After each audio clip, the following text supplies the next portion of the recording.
Yep, it's me. I'm back, bitches. I had to take a little hiatus where I didn't have to, but I did. Technical difficulties and me difficulties. But nevertheless, I am here.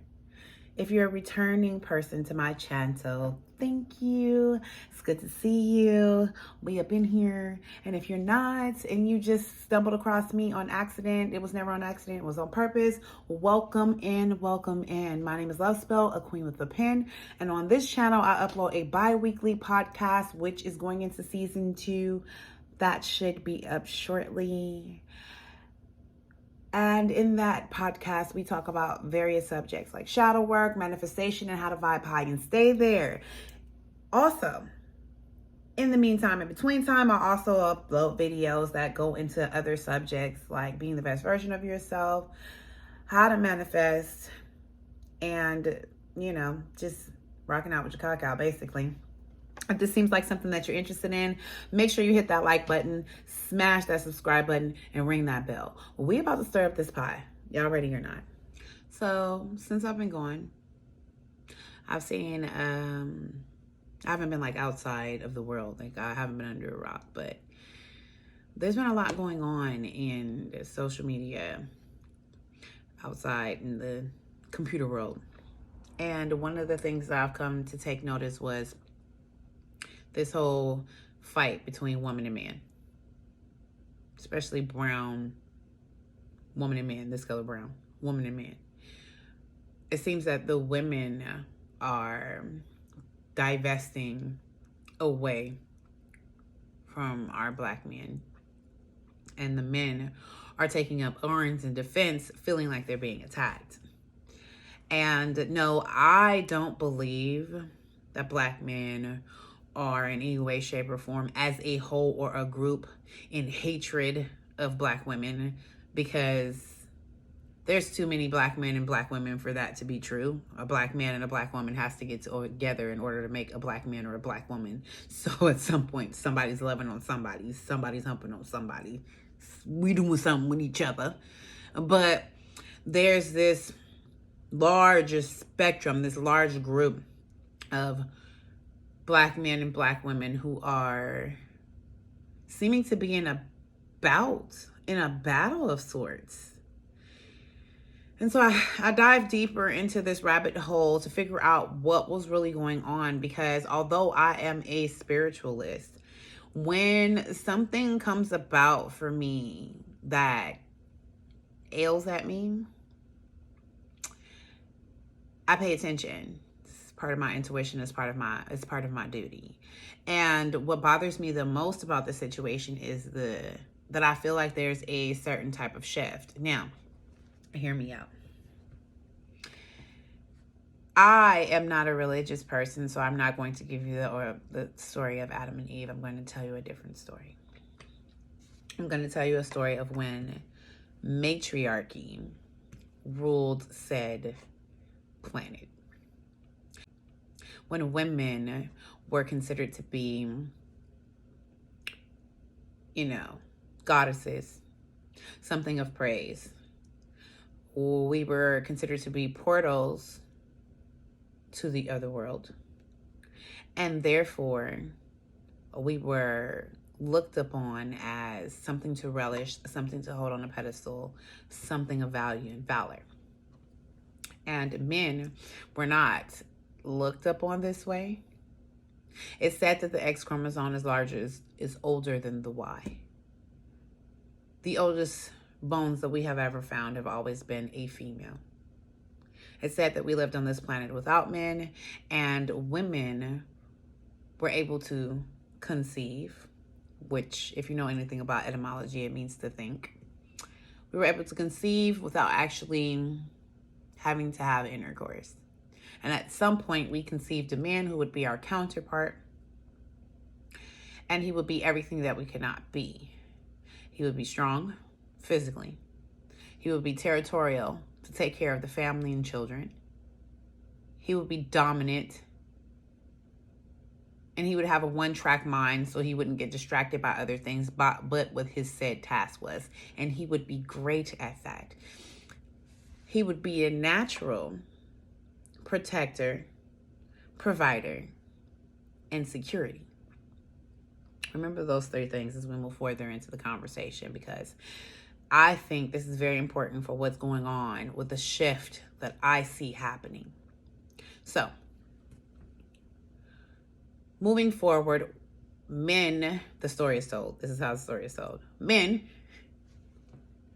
were unhappy with their level in the world, underneath or, on the side. I don't know if they were underneath. I don't know if we treated them. I wasn't born then, but basically not at the same level as a woman. So there was a war, right? And this war shifted the power from matriarchy to patriarchy, because patriarchy won, i.e. the male won. And in order to continuously have power and to teach the, children coming up after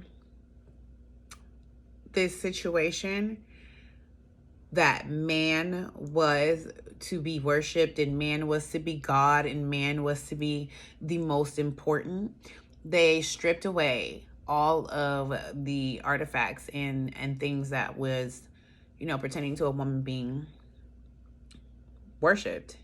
So, i.e., there are no women of any value in the Bible besides like Mary, the woman who bore, Jesus, and a few others, but there were no goddesses. There were no women worshipped. There were no angel women. Out of the whole Christian Bible, as well as in other religious texts, all of it was stripped and taken away. And we were taught that patriarchy or male worship was how you got to a higher stature. And we created this patriarchal world. Well, we didn't, but males did. And we followed the trend because, i.e., we lost the damn war. So we followed what they say. So boom, fast forward. We're here now.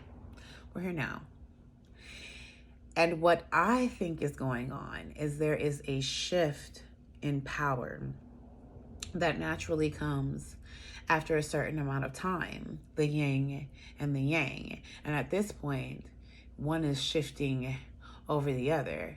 Think about how far we've come as females in society. When patriarchal society, women were unable to purchase homes, get loans. Women were unable to decide if they wanted their tubes tied or not without the consent of a male. As of today, there is absolutely nothing that a woman that needs a man to sign off on for me to be able to do. Absolutely nothing.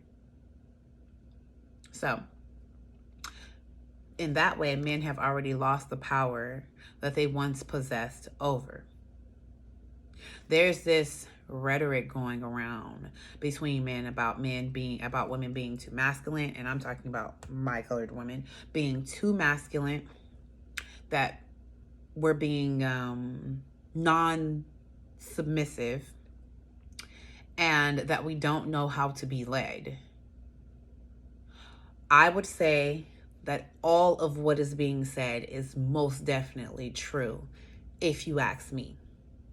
But what is being said in a light that is considered to be negative, and that's the part that I don't get. When it comes to a woman being too masculine, that is only the ideology of a man who is deep in his femininity. Hear me out for a second. A man that views a woman who is naturally feminine as too masculine is because he views her as a threat. Men who walk into a room and see another male as masculine or too masculine views that male as a possible threat.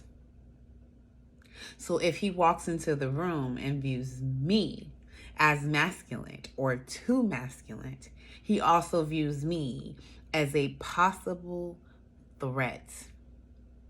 Why? Because before A man didn't have to compete with me in the work field. He did not have to compete with me in purchasing homes or making money or any of the things that he created in his patriarchal world. I was subservient to him because I was not allowed to be his competitor. Now, I am in every arena that a male is in, with no holds barred, and with the same opportunities that he is rendered himself. I am now competition. And because I am competition, I am viewed as masculine, because the only thing that has ever been in competition with another man is another man until this day.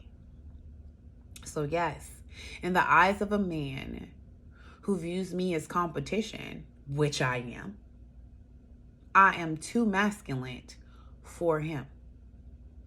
There are some men, groups of men in this world, who do not view someone who is competitive with them as masculine, because that competition does not actually go against their masculinity. But the men who particularly state that a woman is too masculine is stating that because she is in competition with him, in the same sector as him. And this makes him feel like he is challenged. Men who speak like this say that we as Black women do not submit. We are not submissive women. And as I said, I agree that Black women are not submissive women. So the word submit literally means to bend to the will of someone else, to be meek and to be passive. So instead of me telling men who think like this why Black women are not submissive by nature, why it is not part of our makeup, and why a Black man shouldn't be asking a Black woman to submit, I want to ask a few questions instead. And maybe you guys can drop down in the comments your answers. Please be nice. But drop down in the comments your answers. So first question I want to ask you is, what part of your will, or what are you putting out there that you want us to submit to? Because it says to bend to your will. So what is it that you believe that Black women are not bending to? And I mean exactly, like, for example, that we don't listen. And if that's the case, then can you be specific on what is it that we as Black women don't listen to? Also, not only what is it in your will that we don't bend to, but what command have you rendered down to us prior that we did not follow through with? I think we're getting wrapped up, if you ask me. I think that we're getting wrapped up in the statement, but we're not actually pointing out what it is that women are not submitting to. Because if you got down to the nitty-gritty of it, I have never dated a man that I just flat out ignored. And if that was the case, then that relationship itself was just not a good one. But when a man does not bend to my will, I do not call it a lack of submission. What I call it is either this man does not agree to the same things as I agree to, or this man is not on the same page as I am on. Or the thing that I am asking this man to bend to is a deal breaker for him. Regardless of the circumstances, I haven't really equated a man not bending to whatever choice that I'm trying to get him to make with me as a lack of submitting to me. And I'm just trying to get to the bottom of what relationship happenings that were particularly only pertaining to Black women, where you were trying to get this woman to bend to your will? What was that will? What were you requesting that woman to do that she did not bend to, that she did not submit to specifically? The last thing was that Black women do not know how to be led by Black men. And of course, remember, I agreed, so I would say yes. But the wording is wrong. Black women know how to be led, period. But Black women do not want to be led by Black men. Okay, so it sounds pretty harsh, right? But let me give you some scenarios on why Black women are divesting, stepping away from, and heading in the other direction against a group of men, period, telling them where they should go, what they should do, what choices they should make. Black men have decided, honestly, I wouldn't even say just Black men, men in general have decided that they will not protect women anymore, that it's not in their best interest to protect women anymore. And I know this for a fact because of the incidents that happen and how many men do not check, approach, or stop other men from being violent, aggressive, or any of that towards women in general in a public space.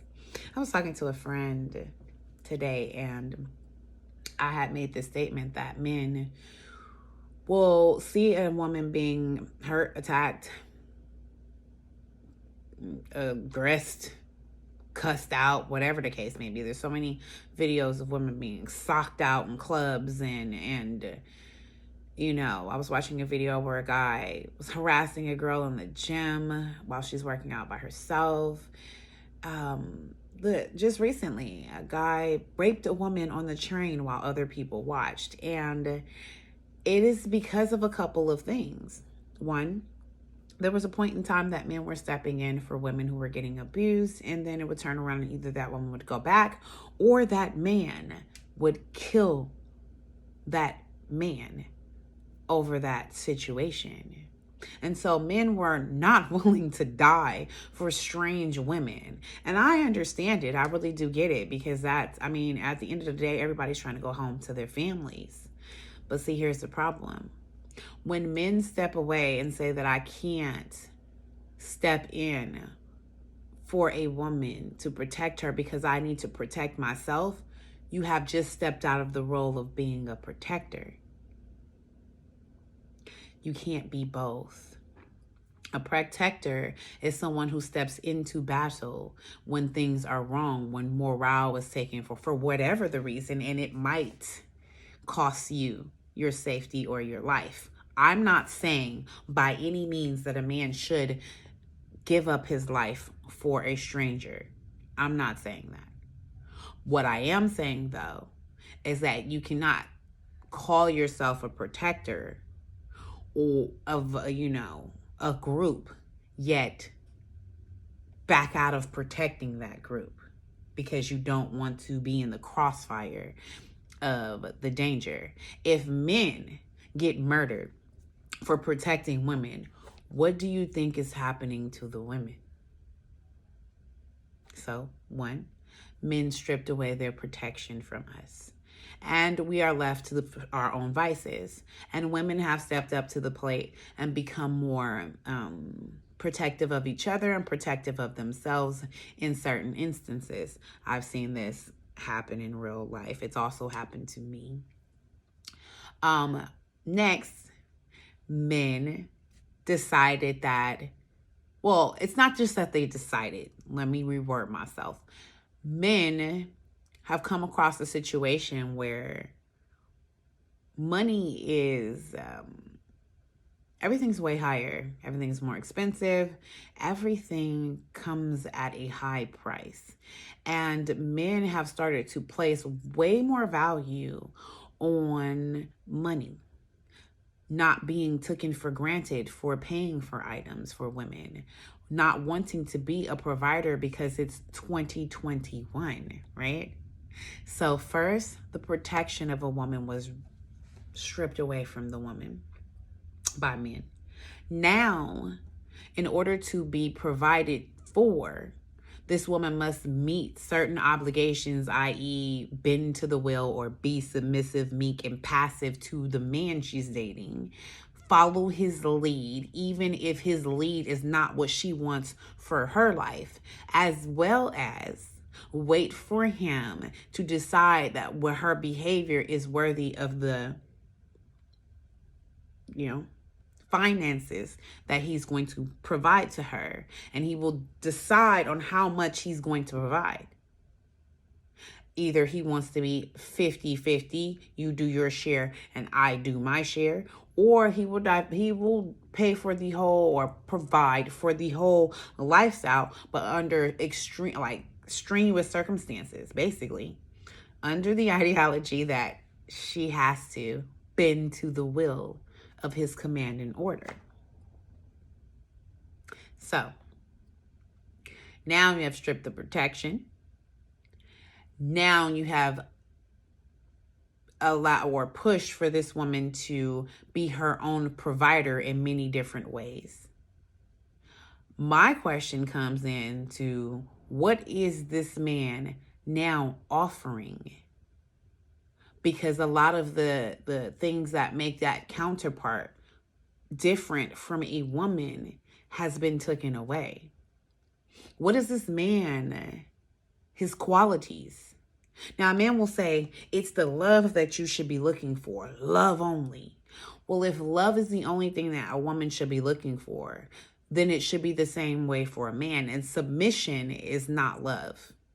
Submission is bending to the will of another person, being meek and passive. It's a behavioral trait that allows for someone else to feel that they are in power over the situation. But that has nothing to do with love. It's not even part of the text in the definition.